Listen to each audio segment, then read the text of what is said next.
I'll show you how you can buy Spotify Premium with a Paysafecard. So from your account here, you want to go to the upper section of your account and then you want to go to payments and subscriptions. Now on payments and subscription, you want to go to payment methods up here. Now on payment methods, just let it buffer. Now you can see there's a couple of payment methods we have available here. But the thing you want to look for is a Paysafecard option. Now it's not available on my because I don't have it on my region, but I'm going to show you what it will look like now. Now you just have to click on that option to add your Paysafecard. Just follow the on-screen direction to add your Paysafecard.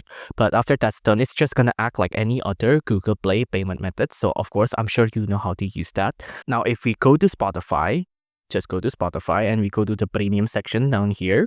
You just have to pay, get premium individual or whatever premium you want. So if you just pay with get premium individual, it'll look like this. And then you just have to pick will Google Play and then just click on continue with Google Play. And since your Paysafecard is already registered within your Google Play account, it'll automatically pay with the Paysafecard. Maybe you just have to pick the payment methods. Like if I click on continue with Google Play, just pick on subscribe, and then on the payment method section here, pick on Paysafecard. Like again, I don't have it because I don't have a Paysafecard, but this is where you would pick it on the Paysafecard option, and then just click on subscribe, and then that's it, you're done. If you enjoyed this video, please do consider liking and subscribing.